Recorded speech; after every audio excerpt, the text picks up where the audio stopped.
ಆತ್ಮೀಯ ವಿದ್ಯಾರ್ಥಿಗಳಿಗೆ my teacher my class YouTube ಚಾನಲ್ಗೆ ಸ್ವಾಗತ. ಪರೀಕ್ಷಾ ದೃಷ್ಟಿಯಿಂದ ಪಾಠಗಳ ಒಂದು ಆಡಿಯೋ ಫಾರ್ಮ್ಯಾಟ್ಸ್ಗಳನ್ನು ಮಾಡಲಾಗ್ತಾ ಇದೆ. ಈ ದಿನದ ಒಂದು ತರಗತಿಯಲ್ಲಿ 10ನೇ ತರಗತಿಯ ಸಮಾಜ ವಿಜ್ಞಾನ ವಿಭಾಗದ ಇತಿಹಾಸದ ಅಧ್ಯಾಯ 1 ಭಾರತಕ್ಕೆ ಯುರೋಪಿಯನ್ನರ ಆಗಮನ, ಈ ಒಂದು ಪಾಠದ ಕುರಿತಾಗಿರ್ತಕ್ಕಂತಹ ಆಡಿಯೋವನ್ನು ನಾವು ಕೇಳೋಣ. ಭಾರತ ಮತ್ತು ಯುರೋಪಿಯನ್ ನಡುವೆ ಪ್ರಾಚೀನ ಕಾಲದಿಂದಲೂ ವಾಣಿಜ್ಯ ಸಂಬಂಧಗಳು ಏರ್ಪಟ್ಟಿದ್ದವು. ಪ್ರಮುಖವಾಗಿ ಭಾರತದ ಸಾಂಬಾರ್ ಪದಾರ್ಥಗಳಾದ ಮೆಣಸು, ಜೀರಿಗೆ, ದಾಲ್ಚಿನ್ನಿ, ಏಲಕ್ಕಿ, ಶುಂಠಿ ಮುಂತಾದ ಉತ್ಪನ್ನಗಳಿಗೆ ಯುರೋಪಿನಲ್ಲಿ ಅಪಾರವಾದ ಬೇಡಿಕೆ ಇತ್ತು. ಮಧ್ಯಕಾಲದಲ್ಲಿಯೂ ಯುರೋಪ್, ಭಾರತ ಮತ್ತು ಇತರ ಏಷ್ಯಾದ ದೇಶಗಳ ನಡುವೆ ವ್ಯಾಪಾರ ಮುಂದುವರಿಯಿತು. ಏಷ್ಯಾದ ಸರಕುಗಳನ್ನು ಅರಬ್ ವರ್ತಕರು ಪೂರ್ವ ರೋಮನ್ ಸಾಮ್ರಾಜ್ಯದ ರಾಜಧಾನಿಯಾಗಿರ್ತಕ್ಕಂತಹ ಕಾನ್ಸ್ಟ್ಯಾಂಟಿನೋಪಲ್ ನಗರಕ್ಕೆ ತಲುಪಿಸ್ತಾ ಇದ್ದರು. ಅಲ್ಲಿಂದ ಇಟಾಲಿಯ ವರ್ತಕರು ಅವುಗಳನ್ನು ಕೊಂಡು ಯುರೋಪಿನ ದೇಶಗಳಲ್ಲಿ ಮಾರ್ತಾಯಿದ್ರು. ಹೀಗೆ ಕಾನ್ಸ್ಟ್ಯಾಂಟಿನೋಪಲ್ ಅಂತಾರಾಷ್ಟ್ರೀಯ ಸರಕು ವಿನಿಮಯ ಕೇಂದ್ರವಾಗುವ ಮೂಲಕ ಯುರೋಪಿನ ವ್ಯಾಪಾರದ ಹೆಬ್ಬಾಗಿಲೆಂದೇ ಪರಿಗಣಿಸಲ್ಪಟ್ಟಿತ್ತು. ಏಷ್ಯಾ ದೇಶಗಳ ವ್ಯಾಪಾರದ ಮೇಲೆ ಅರಬ್ಬರು ಏಕಸ್ವಾಮ್ಯ ಸಾಧಿಸಿದ್ದರೆ, ಯುರೋಪಿಯನ್ ದೇಶಗಳ ವ್ಯಾಪಾರದ ಮೇಲೆ ಇಟಾಲಿಯ ವರ್ತಕರು ಏಕಸ್ವಾಮ್ಯ ಸಾಧಿಸಿದ್ದರು. ಏಷ್ಯಾದ ಸರಕುಗಳು ಇಟಾಲಿಯ ವರ್ತಕರಿಗೆ ಒಳ್ಳೆಯ ಲಾಭವನ್ನು ತಂದುಕೊಡ್ತಾ ಇದ್ವು. ಕಾನ್ಸ್ಟ್ಯಾಂಟಿನೋಪಲ್ ನಗರದ ವಶ. ಏಷ್ಯಾ ಮತ್ತು ಯುರೋಪ್ ನಡುವಿನ ವ್ಯಾಪಾರ ವ್ಯವಹಾರಗಳು ಕಾನ್ಸ್ಟ್ಯಾಂಟಿನೋಪಲ್ ನಗರದ ಮೂಲಕ ನಡೀತಾ ಇತ್ತು. 1453ರಲ್ಲಿ ಆಟೋಮನ್ ಟರ್ಕರು ಕಾನ್ಸ್ಟ್ಯಾಂಟಿನೋಪಲ್ ನಗರವನ್ನು ವಶಪಡಿಸಿಕೊಂಡರು. ಇದರಿಂದಾಗಿ ಆ ನಗರವನ್ನು ಸಂಧಿಸುವ ಎಲ್ಲ ವ್ಯಾಪಾರ ಮಾರ್ಗಗಳು ಟರ್ಕರ ನಿಯಂತ್ರಣಕ್ಕೆ ಹೋಗ್ತಾ ಇದೆ. ಹೊಸದಾಗಿ ಸಿಕ್ಕ ಅವಕಾಶದಿಂದ ಟರ್ಕರು ಈ ಮಾರ್ಗದ ವ್ಯಾಪಾರದ ಮೇಲೆ ತೀವ್ರತರದ ತೆರಿಗೆಗಳನ್ನು ವಿಧಿಸ್ತಾರೆ. ಇದರ ಒಂದು ಪರಿಣಾಮವಾಗಿ ವರ್ತಕರಿಗೆ ಈ ಮಾರ್ಗದ ವ್ಯಾಪಾರ ಲಾಭದಾಯಕವಾಗಿ ಪರಿಗಣಿಸೋದಿಲ್ಲ. ಇದೇ ವೇಳೆ ಇಟಾಲಿಯ ವರ್ತಕರ ಏಕಸ್ವಾಮ್ಯವನ್ನು ಮುರಿಯಲು ಸ್ಪೇನ್, ಪೋರ್ಚುಗಲ್ ಮೊದಲಾದ ಯುರೋಪಿನ ದೇಶಗಳ ರಾಜರು ಹೊಸ ಸಮುದ್ರ ಮಾರ್ಗವನ್ನು ಹುಡುಕಲು ಸಾಹಸಿ ನಾವಿಕರನ್ನು ಪ್ರೋತ್ಸಾಹಿಸೋದಕ್ಕೆ ಪ್ರಾರಂಭ ಮಾಡ್ತಾರೆ. ಇದಕ್ಕೆ ಪೂರಕವಾಗಿ ಹೊಸ ವೈಜ್ಞಾನಿಕ ಆವಿಷ್ಕಾರಗಳಾದ ದಿಕ್ಸೂಚಿ, ಆಸ್ಟ್ರೋನೋಬ್, ಸಿಡಿಮದ್ದು ಮೊದಲಾದವುಗಳು ನೆರವಿಗೆ ಬಂದವು. ಈ ಒಂದು ಕಾರಣದಿಂದ ಲಿಸ್ಬನ್ನಿಂದ ಹೊರಟ ಪೋರ್ಚುಗಲ್ ನಾವಿಕ ವಾಸ್ಕೋಡಗಾಮನು 1498ರಲ್ಲಿ ಭಾರತದ ಪಶ್ಚಿಮ ಕರಾವಳಿ ತೀರದ ಕಲ್ಲಿಕೋಟೆ ಸಮೀಪದ ಕಾಪಡ್ ಎಂಬಲ್ಲಿಗೆ ಬಂದು ತಲುಪಿದನು. ಆ ಮೂಲಕ ಭಾರತ ಹಾಗೂ ಯುರೋಪ್ ನಡುವೆ ಹೊಸ ಜಲಮಾರ್ಗವನ್ನು ಕಂಡುಹಿಡಿಯುವಲ್ಲಿ ಯಶಸ್ವಿಯಾಗ್ತಾನೆ. ವಾಸ್ಕೋಡಗಾಮನು ಕಂಡುಹಿಡಿದ ಈ ಜಲಮಾರ್ಗವು ಸುಮಾರು ವರ್ಷಗಳ ಕಾಲ ಭಾರತ ಮತ್ತು ಯುರೋಪ್ ನಡುವಿನ ವ್ಯಾಪಾರ ಮಾರ್ಗವಾಗಿ ಮಾರ್ಪಟ್ಟಿತ್ತು. ಹೀಗೆ ಭಾರತದೊಂದಿಗೆ ಮರು ವ್ಯಾಪಾರ ಸಂಬಂಧವನ್ನು ಸ್ಥಾಪಿಸಿದ ಯುರೋಪಿಯನ್ನರಲ್ಲಿ ಪೋರ್ಚುಗೀಸರು ಮೊದಲಿಗರಾಗ್ತಾ ಇದ್ದಾರೆ. 1869ರಲ್ಲಿ ಕೆಂಪು ಸಮುದ್ರ ಮತ್ತು ಮೆಡಿಟರೇನಿಯನ್ ಸಮುದ್ರಗಳ ಸಂಪರ್ಕಿಸುವಂತೆ ಭೂಮಿಯನ್ನು ಅಗೆದು ಹಡಗುಗಳ ಸಂಚಾರಕ್ಕೆ ಅನುಕೂಲವಾಗುವಂತೆ ಭಾರೀ ಒಂದು ಕಾಲುವೆಯನ್ನು ಈಜಿಪ್ಟ್ ಭೂಪ್ರದೇಶದಲ್ಲಿ ನಿರ್ಮಿಸಲಾಗ್ತಾ ಇದೆ. ಇದೇ ಪ್ರಸಿದ್ಧ ಸೂಯೆಜ್ ಕಾಲುವೆ. ಸೂಯೆಜ್ ಕಾಲುವೆ ನಿರ್ಮಾಣಗೊಳ್ಳುವವರೆಗೂ ವಾಸ್ಕೋಡಗಾಮನು ಕಂಡುಹಿಡಿದ ಜಲಮಾರ್ಗವೇ ಭಾರತ ಮತ್ತು ಯುರೋಪ್ ನಡುವಿನ ವ್ಯಾಪಾರ ಮಾರ್ಗವಾಗಿತ್ತು. ಏಕೆಂದರೆ ವಾಸ್ಕೋಡಗಾಮನ ಮಾರ್ಗವಾಗಿ ಹೋಗುವ ನೌಕೆಗಳು ಆಫ್ರಿಕಾದ ದಕ್ಷಿಣ ತುದಿ ಕೇಪ್ ಆಫ್ ಗುಡ್ ಹೋಪನ್ನು ಬಳಸಿ ಹೋಗಬೇಕಾಗಿತ್ತು. ಈ ಮಾರ್ಗವನ್ನು ಕೇಪ್ ಮಾರ್ಗವೆಂದೇ ಕರೆಯುತ್ತಾರೆ. ಮುಂಬೈನಿಂದ ಲಂಡನ್ಗೆ ಕೇಫ್ ಮಾರ್ಗವಾಗಿ 10,800 ನಾಟಿಕಲ್ ಮೈಲು ದೂರವಾದರೆ ಸುಯೇಜ್ ಮಾರ್ಗವಾಗಿ 6,200 ನಾಟಿಕಲ್ ಮೈಲುಗಳಾಗಿತ್ತು. ಅಂದರೆ ಇದರಿಂದ ಸುಮಾರು ಅರ್ಧದಷ್ಟು ಪ್ರಯಾಣದ ದೂರ ಕಡಿಮೆಯಾಯಿತು. ಈ ಪೋರ್ಚುಗೀಸರ ಯಶಸ್ವಿ ಪ್ರಯತ್ನಗಳಿಂದ ಪ್ರೇರಣೆಗೊಂಡ ಯುರೋಪಿನ ಡಚ್, ಇಂಗ್ಲಿಷ್ ಮತ್ತು ಫ್ರೆಂಚ್ ವ್ಯಾಪಾರಿ ಕಂಪನಿಗಳು ಭಾರತಕ್ಕೆ ಬಂದರು. ಈ ಬೆಳವಣಿಗೆಯು ವಸಾಹತು ರಾಷ್ಟ್ರವಾಗಿ ಪರಿವರ್ತನೆಗೊಂಡ ಭಾರತವಲ್ಲದೆ ಅದನ್ನು ವಸಾಹತುವಾಗಿ ಪರಿವರ್ತಿಸಿದ ಯುರೋಪಿಯನ್ ರಾಷ್ಟ್ರಗಳ ಚರಿತ್ರೆಯನ್ನು ನಿರ್ಣಾಯಕವಾಗಿ ಬದಲಿಸಿತು. ಪೋರ್ಚುಗೀಸರು ಜಲಮಾರ್ಗದ ಮೂಲಕ ವ್ಯಾಪಾರಕ್ಕೆ ಭಾರತಕ್ಕೆ ಬಂದ ಮೊಟ್ಟ ಮೊದಲ ಯುರೋಪಿಯನ್ನರು ಪೋರ್ಚುಗೀಸರೇ ಮತ್ತು ಭಾರತವನ್ನು ತೊರೆದ ಕೊನೆಯ ಯುರೋಪಿಯನ್ನರು ಕೂಡ ಪೋರ್ಚುಗೀಸರೇ ಆಗಿದ್ದಾರೆ. ವಾಸ್ಕೋಡಗಾಮನ ನಂತರ ಪೋರ್ಚುಗೀಸರ ಮೊಟ್ಟ ಮೊದಲ ವೈಸರಾಯ್ ಆಗಿ ಫ್ರಾನ್ಸಿಸ್ಕೋ ಡಿ ಅಲ್ಮೆಡ್ ಭಾರತಕ್ಕೆ ಬಂದನು. ಭೂಮಿಯ ಮೇಲಿನ ಆಧಿಪತ್ಯಕ್ಕೆ ಬದಲು ಸಮುದ್ರದ ಮೇಲಿನ ಏಕಸ್ವಾಮ್ಯಕ್ಕಾಗಿ ನೌಕಾಶಕ್ತಿಯನ್ನು ಬಲಪಡಿಸುವ ನೀಲಿ ನೀರಿನ ನೀತಿಯನ್ನು ಜಾರಿಗೆ ತಂದನು. ಅಲ್ಮೆಂಡನ ನಂತರ ಬಂದ ಅಲ್ಫೆನ್ಸೋ ಡಿ ಅಲ್ಬುಕರ್ಕ್ ಭಾರತದಲ್ಲಿ ಪೋರ್ಚುಗೀಸರ ಸಾಮ್ರಾಜ್ಯದ ನಿಜವಾದ ಸ್ಥಾಪಕನೆಂದು ಪ್ರಸಿದ್ಧನಾಗಿದ್ದಾನೆ. ಇವನು ಸಾಮಾನ್ಯ ಶಕ 1510ರಲ್ಲಿ ಬಿಜಾಪುರದ ಸುಲ್ತಾನನಿಂದ ಗೋವಾವನ್ನು ಗೆದ್ದುಕೊಂಡು ಪೋರ್ಚುಗೀಸರ ಆಡಳಿತ ಕೇಂದ್ರವಾಗಿ ಪರಿವರ್ತಿಸಿದನು. ಮುಂದೆ 1 ಶತಮಾನ ಕಾಲ ಭಾರತದ ವ್ಯಾಪಾರದ ಮೇಲೆ ಪ್ರಶ್ನಾತೀತ ಏಕಸ್ವಾಮ್ಯವನ್ನು ಹೊಂದಿದ್ದ ಪೋರ್ಚುಗೀಸರು ಡಚ್ ಮತ್ತು ಇಂಗ್ಲಿಷರ ಆಗಮನದ ನಂತರ ರಾಜಕೀಯವಾಗಿ ಕಳೆಗುಂದಿದರು. ಡಚ್ಚರು ಹಾಲೆಂಡ್ ಅಥವಾ ನೆದರ್ಲ್ಯಾಂಡ್ ದೇಶದವರು. ಇವರು ಪೂರ್ವ ದೇಶಗಳಲ್ಲಿ ವ್ಯಾಪಾರ ನಡೆಸುವ ಉದ್ದೇಶದಿಂದ ಸಾಮಾನ್ಯ ಶಕ 1602ರಲ್ಲಿ ಯುನೈಟೆಡ್ ಈಸ್ಟ್ ಇಂಡಿಯಾ ಕಂಪನಿಯನ್ನು ಸ್ಥಾಪಿಸಿಕೊಂಡು ಭಾರತ ಮತ್ತು ಜಾವ್, ಸುಮಾತ್ರ, ಇಂಡೋನೇಷಿಯಾ ಮೊದಲಾದ ಸಾಂಬಾರು ಪ್ರಸಿದ್ಧ ದ್ವೀಪಗಳಿಗೆ ಪ್ರವೇಶಿಸಿದರು. ಭಾರತದಲ್ಲಿ ಸೂರತ್, ಬ್ರೋಂಜ್, ಕ್ಯಾಂಬೆ, ಕೋಚಿನ್, ನಾಗಪಟ್ಟಣ, ಮಚಲಿಪಟ್ಟಣ, ಚಿನ್ಸೂರ್ ಮೊದಲಾದ ಕಡೆಗಳಲ್ಲಿ ತಮ್ಮ ಕೋಟೆಗಳನ್ನು ಸ್ಥಾಪಿಸಿಕೊಂಡರು. ಆ ಮೂಲಕ ಪೋರ್ಚುಗೀಸರ ಏಕಸ್ವಾಮ್ಯವನ್ನು ಮುರಿದರು. ಮುಂದೆ ಭಾರತಕ್ಕೆ ಬಂದ ಇಂಗ್ಲಿಷರು ಮತ್ತು ಫ್ರೆಂಚರ ಪೈಪೋಟಿಯನ್ನು ಹೆದರಿಸಲಾರದೆ ಸಾಂಬಾರು ದ್ವೀಪಗಳಿಗೆ ಮಾತ್ರ ಸೀಮಿತಗೊಂಡರು. ಇದು ನಿಮಗೆ ತಿಳಿದಿರಲಿ. ಕೋಟೆಗಳು ವ್ಯಾಪಾರಿ ವಸ್ತುಗಳ ದಾಸ್ತಾನುಗಳು ಅಥವಾ ಮಳಿಗೆಗಳಾಗಿದ್ದವು. ಕೋಟೆಯ ಸುತ್ತ ತಮ್ಮ ರಕ್ಷಣೆಗಾಗಿ ಎತ್ತರದ ತಡೆಗೋಡೆಗಳನ್ನು ಕಟ್ಟಿಕೊಂಡರು. ನಂತರದಲ್ಲಿ ಬಂದವರು ಇಂಗ್ಲಿಷರು. ಇಂಗ್ಲೆಂಡಿನ ಎಲಿಜಬೆತ್ ರಾಣಿಯು ಸಾಮಾನ್ಯ ಶಕ 1600ರ ಡಿಸೆಂಬರ್ 31ರಂದು ಇಂಗ್ಲಿಷ್ ಈಸ್ಟ್ ಇಂಡಿಯಾ ಕಂಪನಿಗೆ ಪೂರ್ವ ದೇಶಗಳೊಂದಿಗೆ ವ್ಯಾಪಾರ ನಡೆಸಲು 15 ವರ್ಷಗಳ ಪರವಾನಗಿ ನೀಡಿದಳು. ಈ ಕಂಪನಿಯು 1613ರಲ್ಲಿ ಔಪಚಾರಿಕವಾಗಿ ವ್ಯಾಪಾರವನ್ನು ಆರಂಭಿಸಿತು. ಕಂಪನಿಗೆ ಮೊಘಲ್ ಸಾಮ್ರಾಟನಾದ ಜಹಾಂಗೀರನು ಸೂರತ್ನಲ್ಲಿ ಮೊದಲ ಫ್ಯಾಕ್ಟರಿ ಅಥವಾ ದಾಸ್ತಾನು ಮಳಿಗೆಯನ್ನು ತೆರೆಯಲು ಫರ್ಮಾನ್ ನೀಡಿದನು. 1617ರಲ್ಲಿ ಇಂಗ್ಲೆಂಡಿನ ರಾಜ 1ನೆಯ ಜೇಮ್ಸ್ನ ರಾಯಭಾರಿಯಾಗಿ ಜಹಾಂಗೀರನ ಆಸ್ಥಾನಕ್ಕೆ ಸರ್ ಥಾಮಸ್ ರೋ ಬಂದನು. ಇವನು ಜಹಾಂಗೀರನಿಂದ ಮೊಘಲ್ ಸಾಮ್ರಾಜ್ಯದ ಕೆಲವೆಡೆಗಳಲ್ಲಿ ಫ್ಯಾಕ್ಟರಿಗಳನ್ನು ಸ್ಥಾಪಿಸಲು ಅನುಮತಿ ಪಡೆದುಕೊಂಡನು. ಅದರಂತೆ ಇಂಗ್ಲಿಷರು ಆಗ್ರಾ, ಅಹಮದಾಬಾದ್ ಮತ್ತು ಬ್ರೋಚ್ಗಳಲ್ಲಿ ಫ್ಯಾಕ್ಟರಿಗಳನ್ನು ನಿರ್ಮಿಸಿದರು.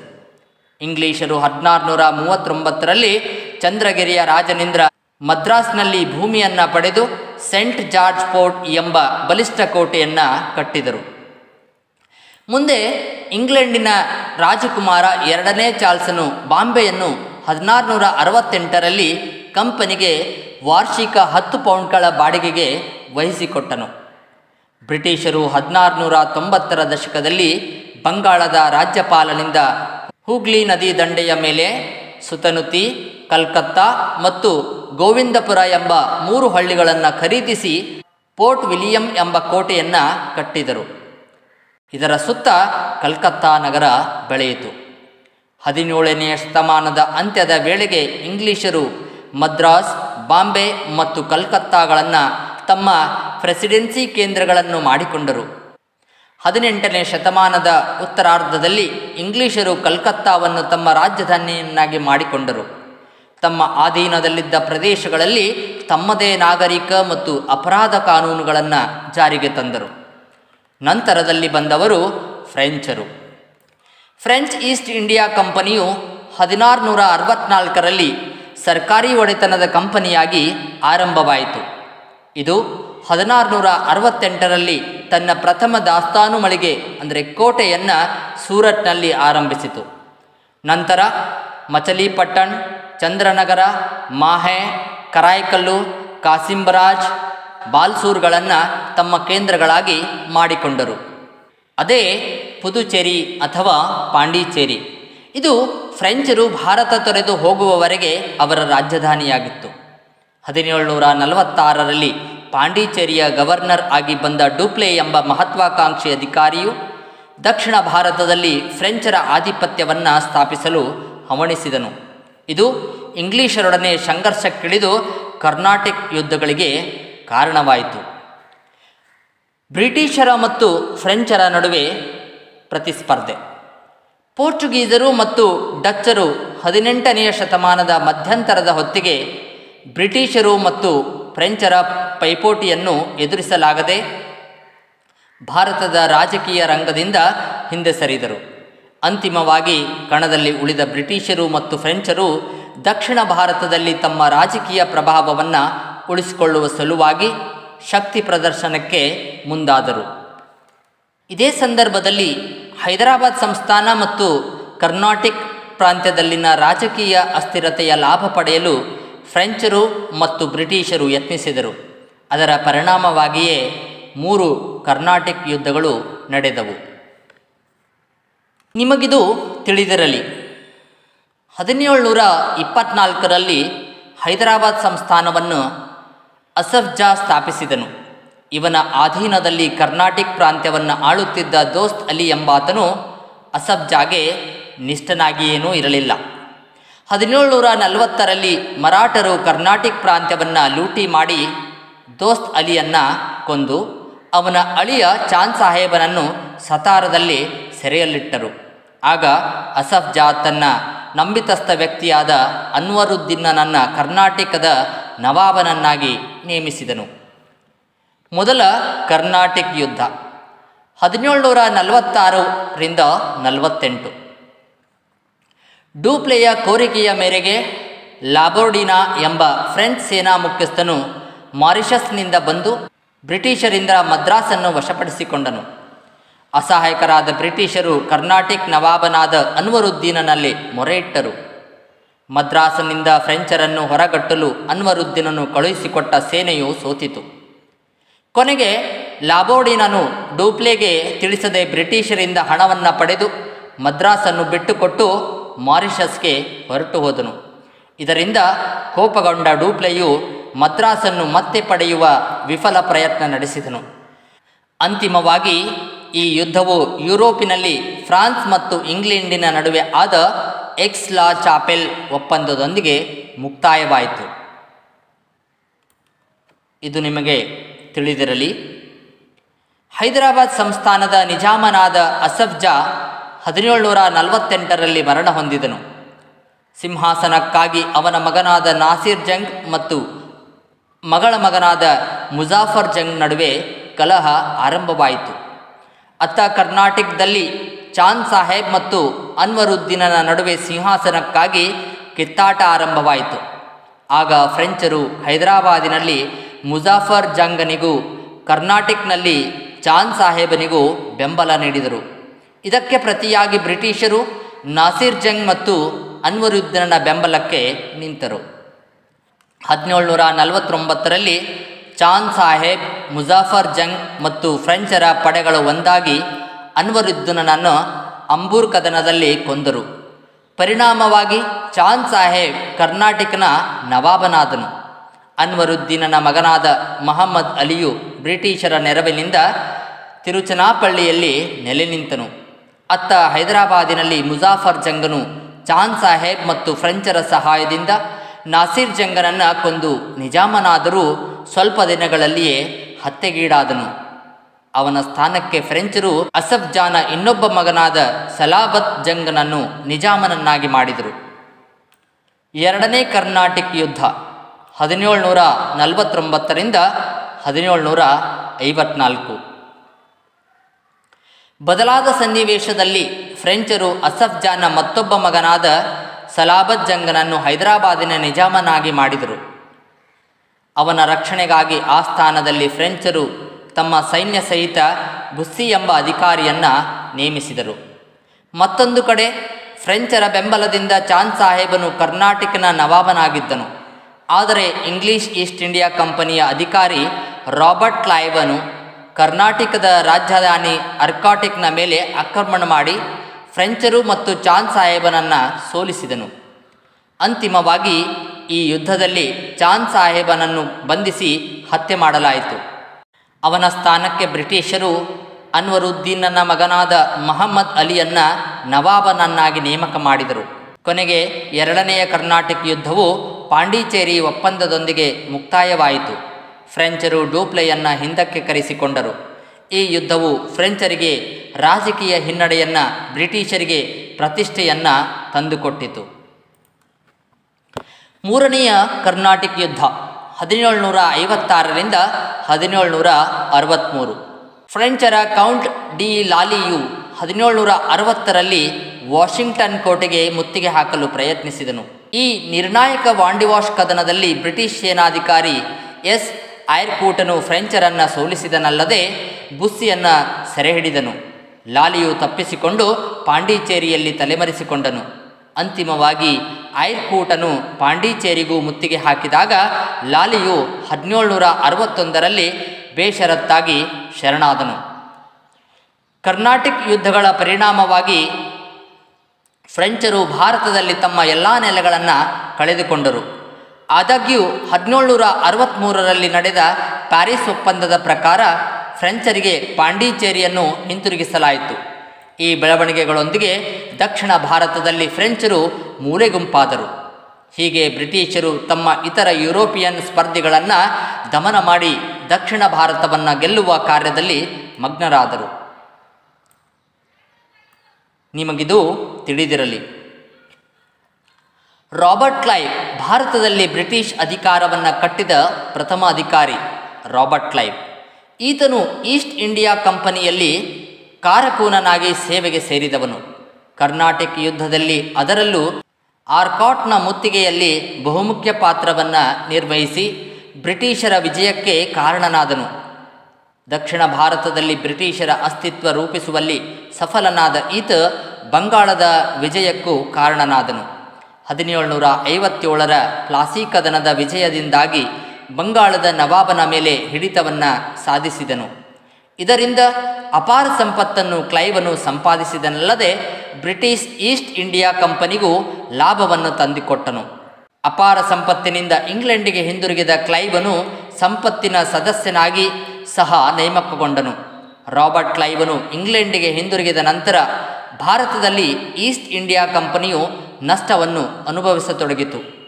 ಅವನ ಮೇಲೆ ಆಪಾದನೆಗಳು ಇದ್ದಾಗ್ಯೂ ಸಹ ಅನಿವಾರ್ಯತೆಯಲ್ಲಿ ಸರಕಾರವು ಮತ್ತೆ ಕ್ಲೈವನನ್ನು ಬ್ರಿಟಿಷರ ಘನತೆ ಮತ್ತು ಹಿತಾಸಕ್ತಿಗಳನ್ನು ಕಾಪಾಡುವ ಸಲುವಾಗಿ ಭಾರತಕ್ಕೆ ಸೇನಾಪತಿಯಾಗಿ ಕಳುಹಿಸಿಕೊಟ್ಟಿತು. ಬಾಕ್ಸರ್ ಕದನದಲ್ಲಿ ಮತ್ತೆ ವಿಜಯಿಯಾಗಿ ಬ್ರಿಟಿಷರಿಗೆ ಘನತೆಯನ್ನು ತಂದುಕೊಟ್ಟು ಕ್ಲೈವನು ಬಂಗಾಳ, ಬಿಹಾರ್, ಒರಿಸ್ಸಾ ಪ್ರಾಂತ್ಯಗಳ ಮೇಲೆ ದಿವಾನಿ ಹಕ್ಕನ್ನು ಕಂಪನಿಗೆ ತಂದುಕೊಟ್ಟನು. ಇದರಿಂದ ಮತ್ತೆ ಸಂಪತ್ತನ್ನು ತನಗೂ ಮತ್ತು ಈಸ್ಟ್ ಇಂಡಿಯಾ ಕಂಪನಿಗೆ ದೊರಕಿಸಿಕೊಂಡು 1767 ಇಂಗ್ಲೆಂಡಿಗೆ ಹಿಂತಿರುಗಿದನು. ಡೂಪ್ಲೆ ಭಾರತದಲ್ಲಿನ ಫ್ರೆಂಚ್ ಆಧಿಪತ್ಯಗಳ ಮೇಲಿನ ಗವರ್ನರ್ ಜನರಲ್ ಆಗಿ 1742 ನೇಮಕಗೊಂಡನು. ಭಾರತದ ಮೇಲೆ ರಾಜಕೀಯ ಆಧಿಪತ್ಯ ಸ್ಥಾಪನೆಯ ಕನಸನ್ನು ಕಾಣುತ್ತಿದ್ದ ಡೂಪ್ಲೆ ಇಲ್ಲಿನ ದೇಶೀಯ ರಾಜರುಗಳ ಜೊತೆ ಒಪ್ಪಂದಗಳನ್ನು ಮಾಡಿಕೊಂಡಿದ್ದನು. ಡೂಪ್ಲೆ ಕಟ್ಟಿದ ದೇಶಿ ಸೈನ್ಯದಿಂದಲೇ ಹೈದರಾಲಿಯೂ ಸಹ ತರಬೇತಿ ಪಡೆದಿದ್ದನು. ಬ್ರಿಟಿಷರಿಗೆ ಡೂಪ್ಲೆಯು ತಮ್ಮ ಆಧಿಪತ್ಯ ಸಂಸ್ಥಾಪನೆಗೆ ಸವಾಲಾಗಿ ಕಂಡಿದ್ದನು. ಹೀಗೆ ಕರ್ನಾಟಕ ಮತ್ತು ದಖನ್ ಮೇಲಿನ ಆಧಿಪತ್ಯ ಸ್ಥಾಪನೆಗಾಗಿ ಬ್ರಿಟಿಷರು ಮತ್ತು ಫ್ರೆಂಚರ ನಡುವಿನ ಸಂಘರ್ಷವನ್ನು ಕಾಣುತ್ತೇವೆ. ಡೂಪ್ಲೆಯು 1746ರ ಮದ್ರಾಸ್ ಕದನದಲ್ಲಿ ಬಹುಮುಖ್ಯ ಪಾತ್ರವನ್ನು ವಹಿಸಿ ಯಶಸ್ವಿಯಾಗಿದ್ದನು. ಫ್ರೆಂಚರು ಮತ್ತು ಬ್ರಿಟಿಷರ ನಡುವಿನ ಸಂಘರ್ಷವು 1754ರವರೆಗೆ ನಡೆಯಿತು.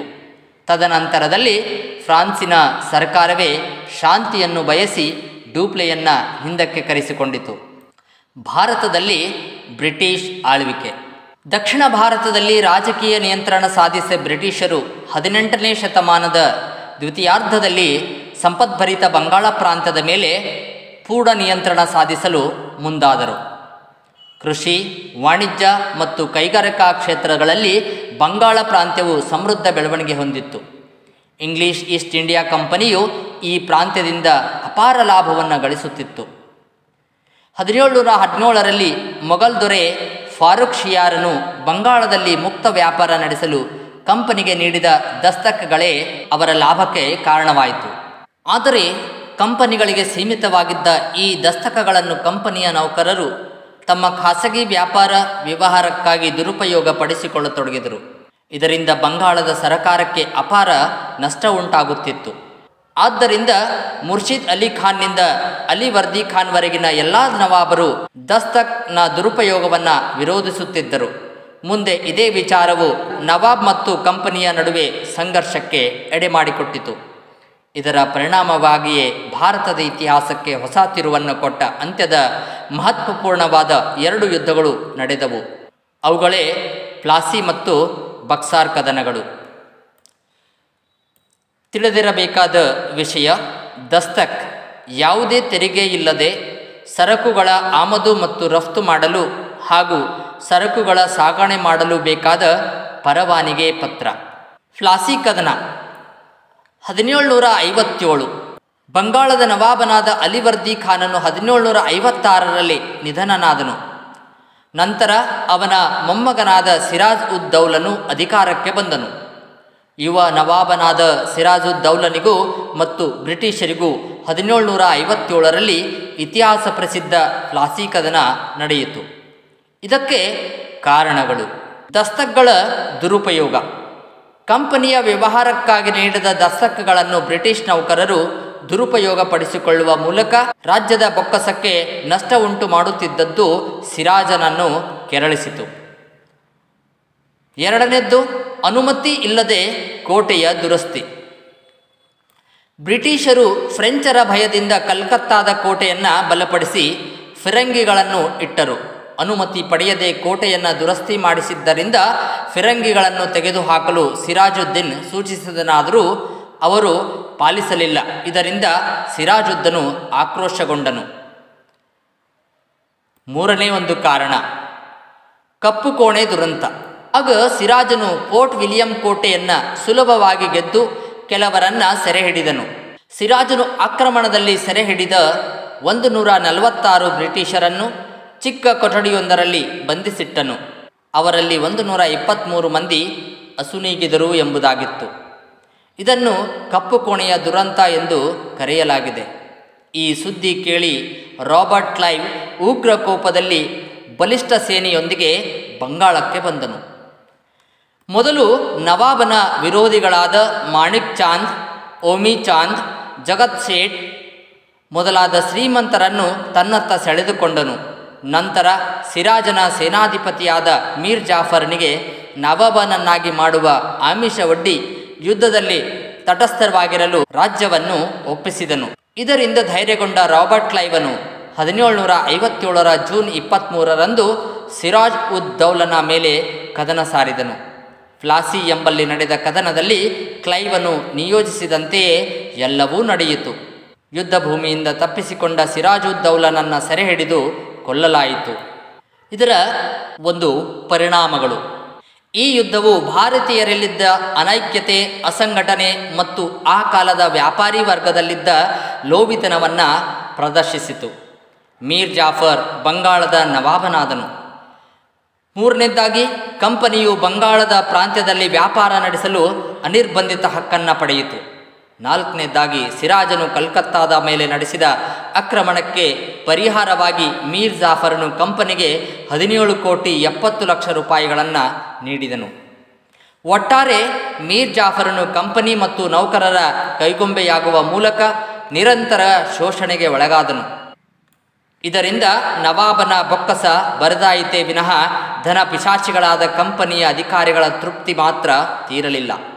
ಪರಿಣಾಮವಾಗಿ ಬ್ರಿಟಿಷರು ಮೀರ್ ಜಾಫರ್ ಅಸಮರ್ಥನೆಂದು ಬಿಂಬಿಸಿ ಅವನನ್ನು ನವಾಬ ಸ್ಥಾನದಿಂದ ಪದಚ್ಯುತಗೊಳಿಸಿ ಅವನ ಅಳಿಯನಾದ ಮೀರ್ ಖಾಸೀಮನನ್ನು ಬಂಗಾಳದ ನವಾಬನೆಂದು ನೇಮಿಸಿದರು. ಬಕ್ಸಾರ್ ಕದನ 1764. ಮೀರ್ ಖಾಸೀಂ ಒಬ್ಬ ಸಮರ್ಥ ಆಡಳಿತಗಾರ. ಈತನೂ ಸಹ ಆರಂಭದಲ್ಲಿ ಕಂಪನಿಗೆ ನಿಷ್ಠೆಯಿಂದ ಇದ್ದವನು. 2 ಲಕ್ಷ ಪೌಂಡ್ ಹಣದ ಜೊತೆಗೆ ಕೆಲವು ಪ್ರದೇಶಗಳನ್ನು ಕಂಪನಿಗೆ ಬಿಟ್ಟುಕೊಟ್ಟನು. ಆದರೆ ಶೀಘ್ರವೇ ಮೀರ್ ಖಾಸೀಂ ತನ್ನನ್ನು ಸ್ವತಂತ್ರ ರಾಜ್ಯನೆಂದು ಭಾವಿಸಿದನು. ದಸ್ತಕನ ದುರ್ಬಳಕೆಯನ್ನು ಪರಿಶೀಲಿಸಿ ಬಂಗಾಳದ ಎಲ್ಲ ವ್ಯಾಪಾರವನ್ನು ಸುಂಕಮುಕ್ತ ಎಂದು ಘೋಷಿಸಿದನು. ಇದರಿಂದಾಗಿ ಭಾರತೀಯರು ಸುಂಕವಿಲ್ಲದೆ ವ್ಯಾಪಾರ ನಡೆಸುವ ಮೂಲಕ ಬ್ರಿಟಿಷರೊಡನೆ ನೇರ ಸ್ಪರ್ಧೆಗಿಳಿದರು.